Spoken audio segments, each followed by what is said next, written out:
Tu étais là dès la création, Fils unique du Dieu très haut. Les mystères de ta gloire révélés en toi, Christ notre Seigneur. Dieu est bon, n'est-ce pas? Et on conclut ensemble donc ce magnifique programme. Donc je suis heureux d'avoir pu participer, d'avoir été là. C'est une joie, c'est une bénédiction. Et d'autant plus, c'est que comme le pasteur a dit, il y a des choses qui vont rester ici. Et des choses qui restent, des grâces qui restent. Et on bénit bien sûr la venue de l'évêque parmi nous. Et quand il revient, je reviens aussi. Donc voilà, il faut puiser dans les puits profonds comme ça de connaissances, de sagesse. Il faut aller chercher. Ne passez pas à côté. Bien, allez, je ne vais pas trop tarder, si ce n'est encore une fois donc remercier le pasteur Élise et son mari, donc le pasteur Steve, donc pour l'accueil, on peut les applaudir, les remercier pour l'organisation, la mise en place et toute leur équipe qui ont travaillé à l'organisation de ce programme. Quelle joie d'être là parmi vous et d'être compté parmi vos bien-aimés, vos très chers. Donc voilà, en tout cas c'est réciproque. Et on est heureux d'être là. Une partie de notre église également sont venus. Il y en a un peu là, il y en a un peu là. Donc, vous pouvez les applaudir aussi. Hein. C'est votre famille aussi. Hein.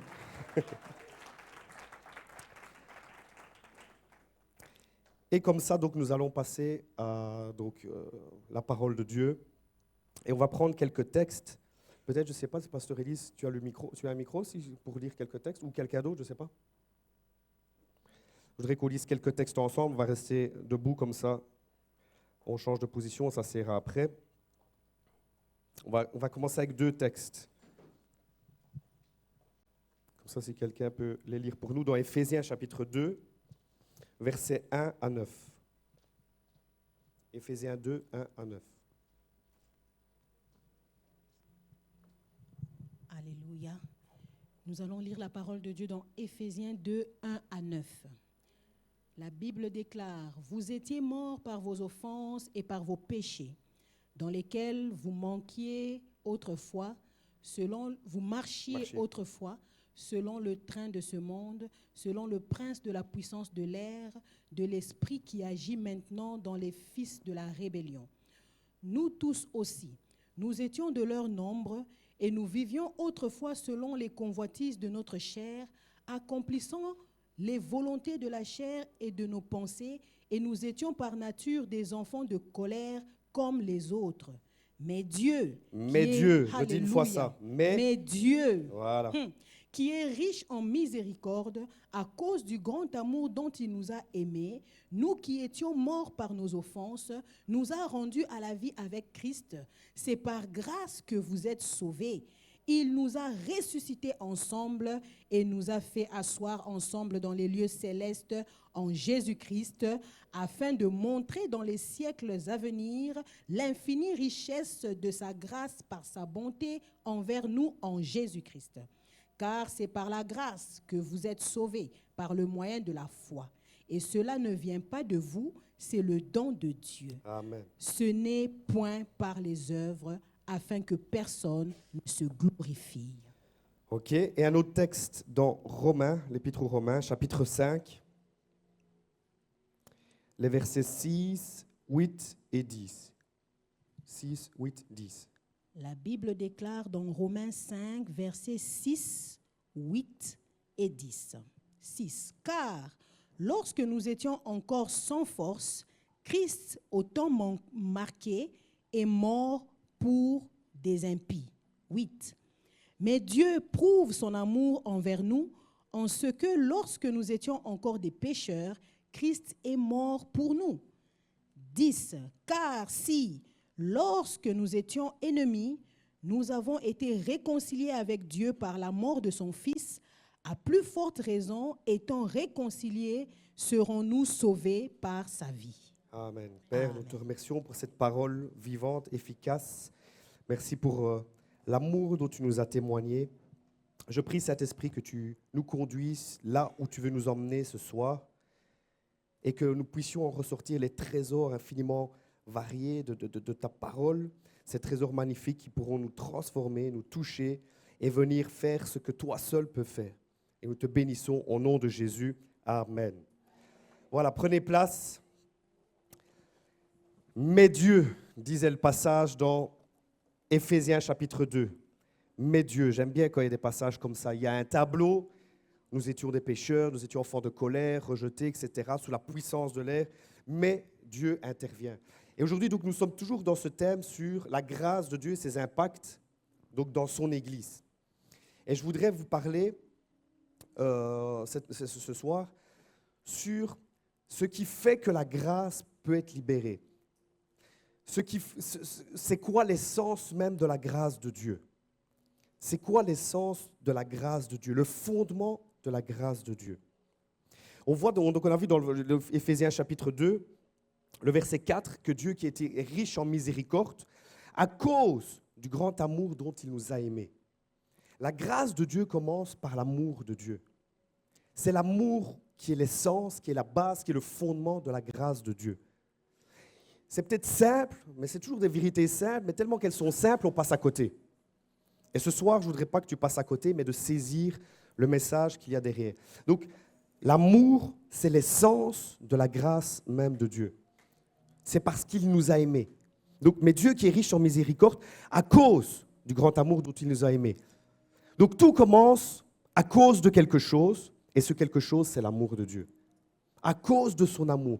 Je voudrais te dire qu'à cause de son amour, tu es ici encore aujourd'hui. À cause de son amour, tu as presque terminé l'année et tu vas la finir en beauté. À cause de son amour, tu as été secouru de plein de pièges que l'ennemi t'avait tendus. À cause de son amour, peut-être tu as échappé à un accident mortel. À cause de son amour, il t'a sorti peut-être de la fosse où l'ennemi t'avait placé pour t'écraser, te tuer, te piéger. À cause de son amour. À cause de l'amour de Dieu. Et donc, le salut même a eu lieu à cause de l'amour de Dieu. Car Dieu a tant aimé le monde qu'il a donné son Fils. Donc, car Dieu a tant aimé qu'il a donné. La grâce de Dieu, c'est ce que Dieu nous a donné, mais il y a eu l'amour au préalable qui lui a permis, l'amour qui était là, a fait en sorte qu'il a pu donner cet amour. C'est à cause de cet amour. Donc, ce n'est pas parce qu'il aurait vu, tiens, voilà, ces personnes-là, ils font des efforts, je vois qu'ils en veulent, je vois que c'est des bons chrétiens, c'est des bonnes personnes, allez, on va faire quelque chose. Non. C'est pour ça que j'ai lu aussi dans Romains, il était dit dans Romains, alors que nous étions encore ennemis, nous avons été réconciliés. Ici, je voudrais attirer votre attention. Souvent, vous savez, on prie, on dit, je ne sais pas si Dieu m'a exaucé, je ne sais pas s'il m'entend, il est peut-être fâché après moi, il me boude, moi ça ne va pas, mon voisin, ma copine, mon frère, ma soeur, mon mari, à lui il répond, à elle il répond, mais à moi je n'ai pas de réponse. Dieu doit être fâché contre moi. Je voudrais te dire que si Dieu a même exaucé des pécheurs, si Dieu a exaucé des ennemis, il va t'exaucer aussi. Il faut que tu saisisses cela. Dieu a exaucé des ennemis alors qu'on était encore pécheurs. Dieu est venu nous chercher. Alors maintenant que tu es réconcilié, à plus forte raison que maintenant tu es réconcilié avec Dieu, est-ce que tu penses que Dieu ne t'écoutera pas, t'entendra pas? Alors qu'on était ennemis, Dieu a exaucé des ennemis. Est-ce qu'il y a quelqu'un qui m'entend? Dieu a exaucé des ennemis. Et des fois, on se pose la question, ou alors on est comme ça, on se dit, mais moi, il n'y a rien qui va, ça ne va pas. Non, il faut que tu prennes conscience. Dieu veut t'exaucer. S'il a pu exaucer un ennemi, il va t'exaucer à toi qui es son fils ou sa fille. Et c'est comme ça que tout commence avec l'amour de Dieu. L'essence de la grâce, c'est son amour. L'essence de la grâce de Dieu, c'est son amour. À cause du grand amour dont il nous a aimés. Et j'aime bien ici, Paul, ce n'est pas juste à cause de l'amour, non, à cause du grand amour. Donc il y a l'amour et il y a le grand amour. Car Dieu a pas aimé, car Dieu a tant aimé. Il a aimé et il a tant aimé.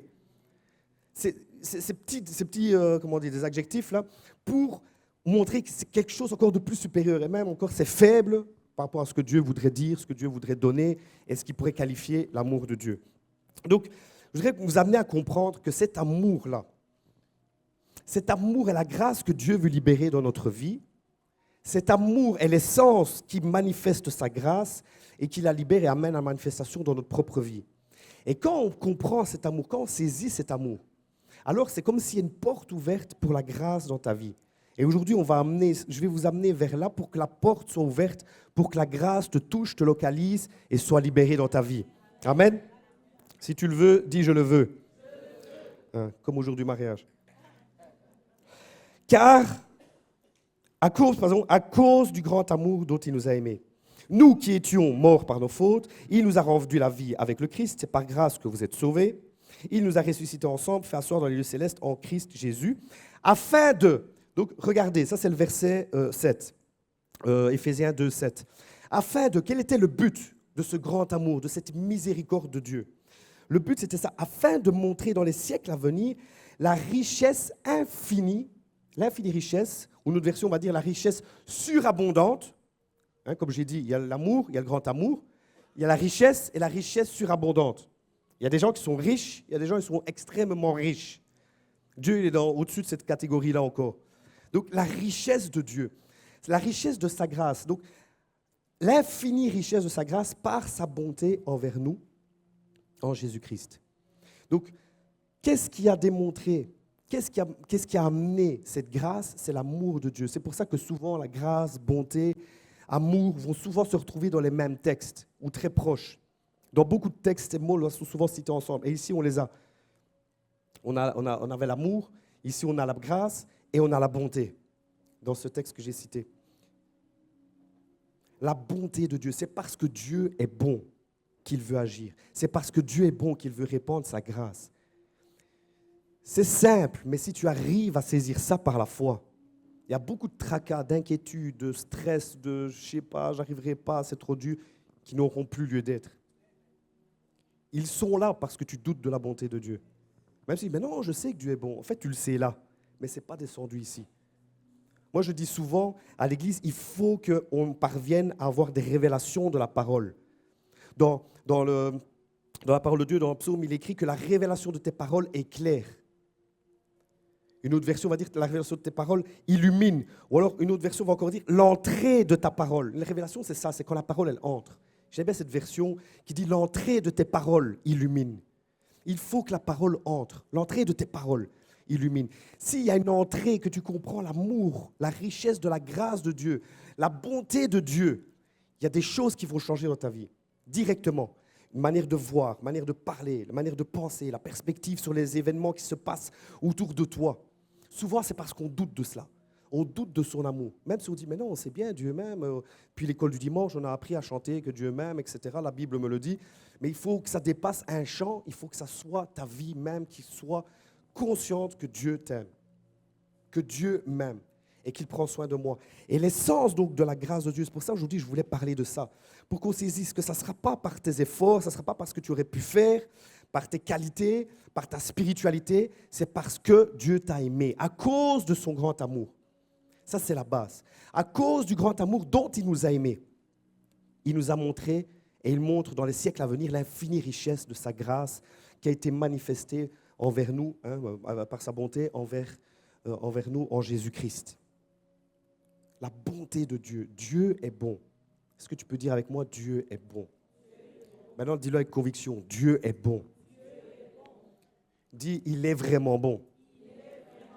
Il faut que tu manifestes, il faut que tu crois à cette bonté de Dieu. Il faut que tu crois à la parole. On peut tourner les choses comme on veut, il faut croire. Je voulais parler de quelque chose de simple ce soir. Il y a beaucoup de choses à dire sur la grâce. Je méditais encore ce matin, je me dis qu'est-ce que je peux dire, ça serait bien, ça serait bien. Il y a beaucoup d'autres choses.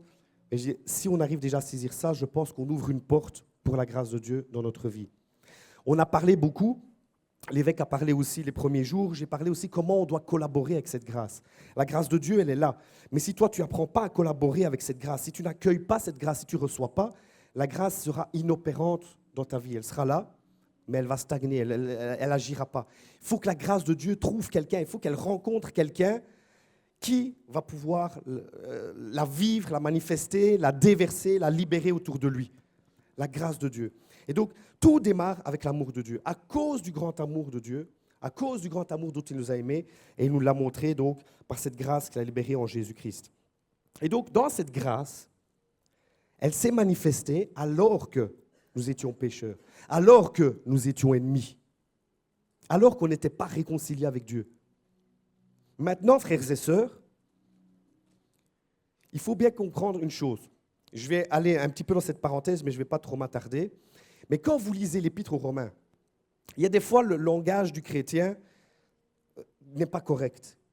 Vous savez, quand on prie et qu'on a un peu cette piété, peut-être cette fausse piété ou ce genre d'humilité, qu'on dit « Oh, pardonne-moi Seigneur, je suis ce faible pécheur. Oh, je ne suis qu'un pécheur, etc. » La Bible dit, donc quand tu regardes, tu lis l'Épître aux Romains, il y a 2 catégories. Il y a les ennemis, ennemis, pécheurs, ceux qui sont les perdus. Et de l'autre côté, tu as ceux qui sont réconciliés, justes, ceux qui sont sauvés. Il n'y a que 2 catégories. Et nous, on se croit sauvés, réconciliés, mais toujours pécheurs. Est-ce que vous me suivez? Il faut savoir dans quelle catégorie on se trouve. Alors ça veut dire, ouais, mais quoi, on ne pêche plus? Non, je suis quelqu'un qui est juste et sur mon chemin, il m'arrive de pécher. Mais je ne suis plus un pécheur, c'est plus ma nature. Ce n'est plus dans ma nature. J'ai plus cette nature pécheur. J'ai reçu la nature de Christ. Est-ce que Christ est pécheur? J'ai reçu la nature de Jésus-Christ. Quand vous lisez l'Épître aux Romains, il y a ça, où je suis réconcilié, où je suis ennemi. L'ennemi, c'est le pécheur. Où je suis réconcilié et je suis juste. Et on ne peut pas mélanger les 2 catégories. Et ça commence dans la tête. Parce que quand tu commences à accepter ta véritable identité, tu pourras vivre et manifester qui tu es vraiment. Mais si tu crois que je suis juste le pauvre pécheur, j'ai besoin de toi, Seigneur, tu vois la misère que je suis, etc., tu passeras à côté de beaucoup de choses que Dieu en réserve pour toi. Nous sommes justes, nous sommes déclarés justes par la bonté de Dieu, pas parce que tu aurais accompli des actes, parce que tu es super, parce que c'est magnifique, parce que tu n'as pas péché. Non, parce que Dieu t'a tant aimé. À cause de son grand amour, il a manifesté cet amour en Jésus-Christ, et en Jésus-Christ, il a permis que tu sois juste. Vous êtes toujours là? Donc, je suis réconcilié, je suis juste, je ne suis plus ennemi de Dieu, je suis maintenant rapproché, je suis maintenant réconcilié avec lui, je suis maintenant déclaré juste, justifié par sa grâce. Ça, c'est mon identité. Et ça ne dépend pas de ce que je fais. Et souvent, quand tout va bien, on accepte ce genre de choses, mais quand ça ne va pas, quand tu n'as pas eu une bonne semaine, une bonne journée, ce n'est pas le genre de choses que tu crois. Tu vas souvent dire, quand c'est dans des moments compliqués, dans des moments difficiles, des moments où peut-être tu as trébuché, tu es tombé, oh, je ne suis pas un bon chrétien, ou je ne suis pas ceci, je ne suis pas cela, je ne fais pas assez, ce n'est pas pour moi. Et là, encore une fois, tu t'appuies sur tes efforts à toi, tu t'appuies sur ta chair, tu t'auto-justifies. Donc ça veut dire que si tu as passé une bonne semaine, si tu étais en feu, etc., tu es le bon chrétien, tu es motivé, tu as envie de témoigner, tu as envie de prêcher. Le jour où tu n'es pas bien ou quoi que ce soit, tu n'es pas dans ton assiette, tu as vécu des tribulations, des épreuves, tu as même trébuché, tu as mal parlé, tu as mal répondu, là, tu ne veux rien faire, tu veux t'asseoir au bout de la salle. Ça, c'est un raisonnement charnel de la tête aux pieds. Tu t'appuies sur ta chair, tu t'appuies sur tes efforts, tu t'appuies sur ce que toi, tu peux faire pour recevoir de Dieu. Mais il faut qu'il en soit autrement. Il faut que tu t'appuies sur ce que Dieu a fait pour toi, que tu reçoives ce qu'il a fait pour toi, que tu acceptes l'identité qu'il t'a donnée. Et peu importe ce que tu fasses, mais comme je disais vendredi, ça ne veut pas dire alors on peut faire ce qu'on veut. Non, parce que si tu es conscient de ton identité, tu ne feras pas ce que tu veux. Tu ne feras pas ce que tu veux. Je vais vous donner peut-être une expression que je donne souvent, qui est peut-être un peu, excusez-moi l'expression, peut-être dégueulasse, mais bon, au moins vous allez comprendre. L'identité, vous êtes un être humain. Vous avez une identité d'être humain. Vous devez aller à la toilette, il y a des toilettes là-bas, tu vas fermer la porte, tu t'assieds gentiment. Si à la fin de la réunion, on en voit un qui sort, il se met contre un pneu d'une voiture, il se met à 4 pattes, il lève une jambe, on va se dire il a un problème celui-là. On va l'emmener à l'hôpital, ou je sais pas, on va dire il faut prier pour lui, il a besoin de délivrance. Donc, qu'est-ce que je veux dire par là? C'est que ton identité va faire en sorte qu'il y a des choses que tu ne vas pas faire. La prise de conscience de qui tu es vraiment ne te permettra pas et t'autorisera pas à faire n'importe quoi. Tu vas pas dire, mais non, je ne vais pas me rendre comme un chien, je ne vais pas faire l'animal, ce n'est pas qui je suis. Donc, comprenez bien, quand on saisit notre identité, on vit, on se comporte en fonction de cette identité. Est-ce que vous êtes toujours là? Balance ta main, c'était là. OK. Donc, à partir du grand amour de Dieu, j'ai reçu sa grâce, je suis réconcilié, je ne suis plus ennemi. Et maintenant, je peux, moi, à mon tour, vivre à partir de cette grâce et la manifester autour de moi. Et donc, je commence avec ça, l'amour de Dieu qui est l'essence, de la grâce, de comprendre ça, que tout ne dépend pas de toi, de tes efforts, de ce que tu peux faire ou que tu ne feras pas pour Dieu, mais de ce que lui, il a fait. Si on arrivait juste à s'accaparer, à s'emparer de cette simple vérité et à vivre avec cette vérité-là, notre vie, notre quotidien serait transformé. Notre vie, notre quotidien serait transformé. Tu ne verrais plus la vie autrement. Tu ne verrais plus la vie autrement. Cette semaine, l'église, c'est bien, j'ai fait plusieurs entretiens avec plusieurs personnes de l'église et je parlais et je leur disais à tous, chaque fois ils venaient tous des problèmes, j'ai envie d'abandonner, j'en ai marre, ça ne va pas, il y a ci qui ne va pas, il y a ça qui ne va pas, moi j'ai envie de tout lâcher. Moi je regardais avec un grand sourire J'arrivais à voir dans leur détresse la main de Dieu, la bonté de Dieu, l'amour de Dieu, ce que Dieu prépare, ce que Dieu est en train de faire. Mais pour ça, il faut que tu sois imbibé de son amour, cette présence, pour que tu ne vois pas le négativisme. Je me souviens de quelqu'un aussi, quand il lisait la Bible, il arrivait toujours à voir le négatif, même dans la Bible. Oui, même si c'est l'histoire, oui, mais regarde, le roi là, il est quand même mort. Oui, mais regarde, il a péché après, le chapitre après. Oui, mais comprends déjà ce qu'il a déjà fait, là, ce qu'il a vécu. Donc, il faut qu'on arrive, quand tu es imbibé de cet amour, quand tu as la compréhension de l'amour de Dieu, alors quand toi, tu vis certaines choses, quand tu traverses certaines circonstances, tu ne doutes pas de l'amour. Et tu pourras dire, toutes choses concourent au bien de ceux qui aiment Dieu. Toutes choses, ce n'est pas les bonnes choses. Ce n'est pas j'ai un nouveau boulot, j'ai une promotion, j'ai une nouvelle voiture, une nouvelle maison, et c'est magnifique. Non, le toute chose, c'est même, je suis dans la galère, j'en ai marre, j'ai envie de tout abandonner. Dans ce tout-là, ça c'est le tout aussi, il y a quelque chose qui concourt à mon bien. Et c'est comme ça qu'il faut qu'on saisisse l'amour de Dieu. Et tu vas voir que quand tu passes des trucs, tu ne vas pas dire, ça va, ouais, moi j'ai connu mieux. Ah, il y a des hauts et des bas. Non, les hauts et les bas, c'est à Basic Fit. Toi, c'est quand tu fais ça, là. Les hauts et les bas, ce n'est pas chrétien. Vous savez, ouais, il y a des hauts et des bas. Non, ce n'est pas la vie chrétienne. Est-ce que vous pensez que Jésus, tantôt, j'ai des hauts et des bas, je vais un peu dans le désert, je me mets en burn-out, je remets un certificat, laissez-moi tranquille. Non. Jésus n'avait pas des hauts et des bas. Jésus était en haut. Point. Il n'y avait pas de bas. Jésus était en haut. Il faut que nous... C'est pas juste un beau message pour faire plaisir ou dire, ouais, c'est lui, les petits jeunes, il ne sait pas de quoi il parle. Non, je parle de la parole de Dieu. Si je me trompe, corrigez-moi, pasteur évêque, si ce n'est pas la parole, intervenez. C'est la parole de Dieu. Il faut qu'on saisisse ces choses-là. D'ailleurs, pour vous dire et vous appuyer qu'il y a que des hauts, ce même passage qu'on a lu dans Éphésiens, le verset 6, il est dit qu'on est assis où? Tu n'es pas sur une chaise, tu es dans les lieux célestes normalement. Mais quand ta tête, elle se ramène sur la chaise, c'est là que tu vois les problèmes. Quand ta tête, elle revient sur ta chaise, c'est là qu'il y a des problèmes. Lève-toi une seconde. Mettez-vous debout. On va faire un exercice. Il faut qu'on saisisse ces choses-là. La Bible, Dieu nous dit, et la Bible le dit, et Jésus-Christ a payé un prix pour ça, pour qu'on soit positionné autrement, positionné ailleurs. On a été positionné en Jésus-Christ dans les lieux célestes. Donc, prends en considération, tu vas bientôt te rasseoir sur la chaise, et quand tu t'assieds, tu imagines que tu es sur le trône dans les lieux célestes en Jésus-Christ. Jésus, il est assis où? Il est assis où? Voilà. Et il est sur quoi? Ouais, il n'est pas sur un tabouret, une petite échelle, une marche, il est sur le trône. Si toi, tu es en Jésus-Christ, tu es assis où? Alors assieds-toi sur le trône, à la droite du Père, en Jésus-Christ, avec conviction et assurance. Ça, c'est où on est assis. Et ça, c'est quoi? À cause du grand amour dont nous avons été aimés. Ce n'est pas à cause de ce que tu as pu faire, de ce que tu n'as pas fait. J'ai jeûné une semaine, j'étais en feu cette semaine. J'ai prié la nuit, je me suis réveillé, j'ai évangélisé, 3 personnes se sont converties, j'ai posé les mains aux malades, 3 ils ont été guéris instantanément. Et là, tu décolles, tu marches à 10 cm du sol, tu ne te sens plus. C'est pas ça. Mais quand tu arrives à saisir que même, j'ai galère à la maison, au boulot ça ne va pas, je me sens, ça remue à l'intérieur, dans ma tête, je me sens oppressé, etc. Mais tu arrives à lever la tête et dire, à cause du grand amour dont j'ai été aimé, je suis assis dans les lieux célestes en Jésus-Christ. J'ai une autre position. Toute chose concourt à mon bien. Ce que je traverse, il y a quelque chose que Dieu veut m'apprendre, quelque chose que Dieu veut me faire découvrir. La situation que je passe n'est pas juste pour m'écraser. Le diable veut m'écraser. Mais Dieu, à travers cette situation, veut écraser ce qui pourrait m'écraser. Le diable veut me tuer, mais Dieu veut tuer en moi ce qui pourrait me tuer. Vous comprenez ?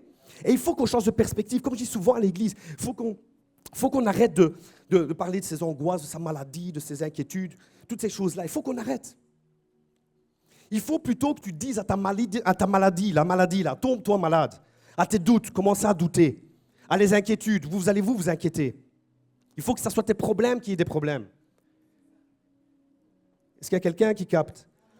Que tes problèmes aient des problèmes, que tes angoisses commencent à s'angoisser elles-mêmes. Que tes doutes commencent à douter. Que la maladie tombe malade et qu'elle parte. Qu'elle meure. Il faut qu'on saisisse à cause du grand amour. Si on arrive, c'est simple. En fait, la bonne nouvelle, elle est simple. Mais tellement qu'elle est simple, nous, on cherche de trouver quelque chose de plus compliqué. Alors que c'est simple. Et si on saisit juste ça, tu vas dire, ouais, quoi, c'est juste ça, on le sait bien. Mais c'est ça le problème. C'est que tu penses le savoir. Tu sais, quand quelqu'un me dit, mais je sais ces choses-là. Mais non, en fait, tu sais là. Parce que moi, quand j'entends des messages ainsi, ça me fait toujours très... Je pourrais en écouter toute ma vie. Mais à partir du moment où tu dis, ça va, on connaît, c'est pour des nouvelles personnes, pas pour moi, je ne me sens pas concerné, ton problème est là. Tu passes à côté, en fait. Tu veux entendre les belles choses, et j'aime bien les belles choses profondes, spirituelles et tout, j'aime ces choses-là. Mais tant que tu n'as pas saisi ça, les choses profondes et spirituelles n'ont aucun sens. Et n'auront impact ni sur ta vie, et ni sur celle des autres. Il faut d'abord saisir ce genre de message. Ça, c'est le fondement, c'est l'essence, c'est la base. Tout doit être construit à partir de ça, à cause du grand amour. À cause du grand amour dont nous avons été aimés. À cause du grand amour dont il nous a aimés. Mais Dieu, qui est riche en miséricorde. Et à partir de là, l'amour, la grâce de Dieu et l'amour qui est l'essence de cette grâce a ouvert une porte. Dieu nous a tant aimés qu'il a pu donner, faire grâce. On parle de la Bible qu'il est le Dieu de toute grâce. Donc, Dieu, à cause de son amour, a libéré sa grâce. Il a donné son Fils, premièrement, qui est la manifestation, le sommet de la grâce de Dieu. Puis, bien sûr, il y a des grâces, des bénédictions qui peuvent déverser, etc. Mais tout se trouve en Jésus-Christ. Et donc, parce que Dieu a aimé, il a pu donner sa grâce. Il a pu manifester une grâce. Et là, je vais maintenant faire le parallèle avec toi-même, avec ta propre vie. Parce qu'il faut aussi que nous soyons dispensateurs des grâces de Dieu. Il faut aussi que nous, on puisse libérer les grâces de Dieu autour de nous. Et donc là aussi, ça commence avec l'amour. Les gens, des fois, disent, moi, je veux opérer dans les miracles, moi, je veux opérer dans les dons spirituels, la parole de connaissance, moi, je veux prêcher, moi, je veux faire ça, moi, je veux évangéliser, amener des foules, etc. Là aussi, si tu veux donner les grâces, si tu veux libérer des grâces, ça doit commencer aussi par l'amour. Ça doit commencer par l'amour. Tu n'as aucune autorité sur ce que tu n'aimes pas. Tu n'as aucune autorité sur ce que tu n'aimes pas. Je le répète, tu n'as aucune autorité sur ce que tu n'aimes pas. Il faut aimer les gens. Et c'est pour ça que tout démarre par l'amour. Jésus, ému de compassion, fit des miracles. La bonté, la compassion de Dieu remuait la main de Dieu. Parce qu'il aimait, parce qu'il voulait donner. Donc nous, on doit aussi comprendre ça. Si nous aussi, on veut opérer dans les grâces que Dieu nous accorde et qu'il nous donne, il faut aussi que ça démarre par l'amour. Et quand je dis l'amour, ce n'est pas juste « ouais, mais j'aime tout le monde ». Non, mais comment se manifeste ton amour ? Jésus-Christ a manifesté, Dieu a manifesté son amour en Jésus-Christ. Jésus a manifesté son amour aussi de manière tangible. Il a payé un prix, il s'est sacrifié, etc. Quel sacrifice tu payes ? Pour toi ou pour les autres ? Il faut qu'on aime, comme dit l'épître de Jean, en action et en vérité. Pas en parole seulement. Il faut qu'on pose des actes. À mesure où toi, tu vas vraiment aimer, tu auras les grâces qui vont se déverser et couler sur les personnes que tu aimes. Parce que Dieu nous a aimés, il a pu libérer la grâce. Une grâce a été libérée. Toujours de l'amour, il y a toujours des grâces qui vont se libérer de l'amour. Si nous aussi, on aime les gens, si on aime ce pays, si on aime notre société, si on aime notre famille, si on s'aime dans l'église, alors on pourra libérer les grâces. Mais si on commence, ouais, mais lui, oui, mais ça, rancune, jalousie, rivalité, performance, par-ci, par-là, en fait, non, tu ne peux rien libérer. Tu n'as rien donné. Parce que tu ne peux pas donner ce que tu n'as pas reçu. Il faut que tu vives l'amour de Dieu. Et c'est pour ça que tout commence par l'amour de Dieu, d'abord. Et puis, toi, quand tu as reçu cet amour qui vient aussi te guérir à toi, tu pourras libérer l'amour autour de toi. Tu pourras libérer cet amour. Et des grâces vont venir. Ça va venir tout seul. Tu vas même parler, la personne va dire, en fait, ce que tu me dis, ça répond à tout ce que j'ai besoin. Ah bon, je ne savais même pas. Tu n'as peut-être rien senti, rien remarqué, mais est-ce que tu as été la bouche de Dieu pour quelqu'un ? Tu as été la présence de Dieu pour quelqu'un. Tu as été le bras de Dieu, la main de Dieu pour quelqu'un. Juste parce que tu as aimé. Juste parce que tu aimes. Et l'amour, il y a tellement de choses à dire aussi là-dessus. C'est bon, ça serait un autre festival de la parole. Mais bien sûr, l'amour et la grâce sont liés.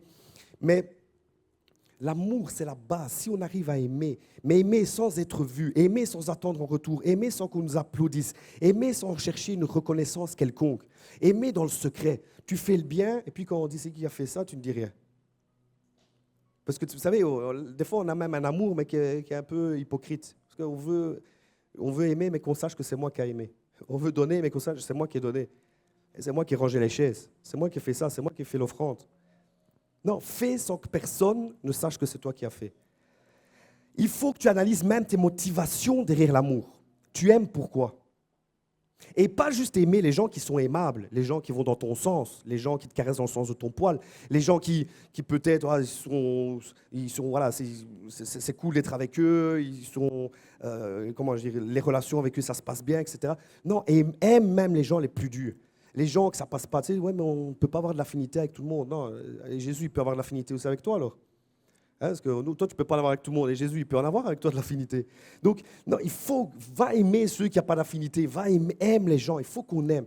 Et à partir du moment où on aime sincèrement, non pas pour être vu, non pas pour être applaudi, non pas pour qu'on nous remercie, alors là, Dieu dit, là, ma grâce, je la déverse. Je donne. C'est un canal ouvert. C'est une porte ouverte pour que la grâce se libère. Parce qu'il y a quelqu'un qui aime vraiment.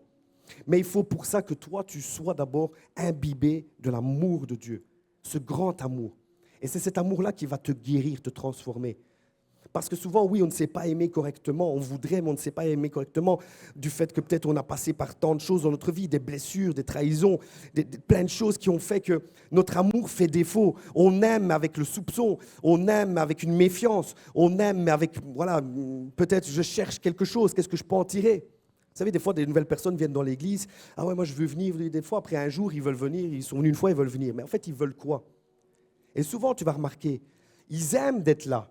Pourquoi ? Pas parce qu'ils veulent servir, mais ils aiment ce que ça leur procure d'être là. L'amour, ce n'est pas chercher juste ce que ça me procure, ça me fait du bien. Non, l'amour, c'est ce que toi, tu peux donner. Dieu a tant aimé qu'il a donné. L'amour, c'est ça. Et souvent, tu vas remarquer que les gens, en fait, ce n'est pas qu'ils aiment ça, ils aiment ce que ça leur procure. Ils aiment ce que ça leur apporte.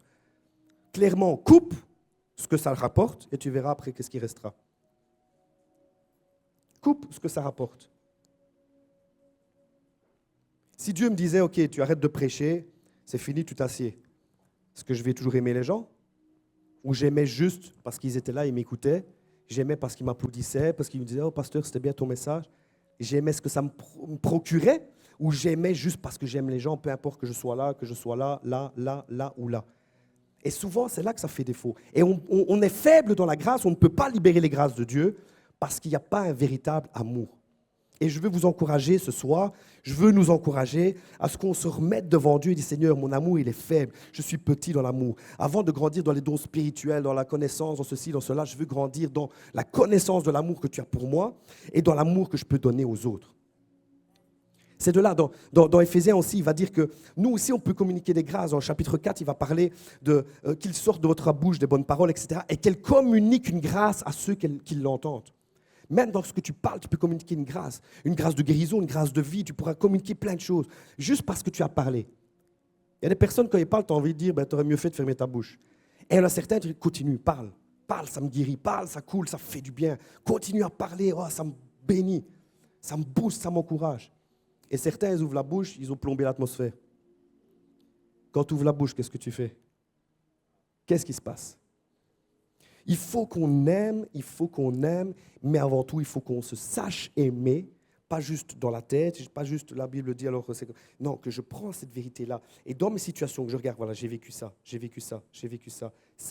Mais au-delà de ça, toute chose concourt au bien de ceux qui aiment Dieu. Moi, je suis toujours aimé parce qu'à cause de son grand amour, il m'a donné sa grâce, sa bonté, manifestée en Jésus-Christ. Et quand je vis sous cette perspective-là, croyez-moi, il peut faire noir dehors, il peut faire gris, il peut pleuvoir. Tu vas ouvrir les yeux, tu vas voir le soleil partout. Est-ce que ça veut dire que je ne vois pas les problèmes, tout va bien, la vie est rose et violette ? Non. Mais, comme je dis souvent aussi, il y a la réalité de ce que tu vois, mais au-dessus de la réalité, il y a la vérité de ce qu'il y a vraiment.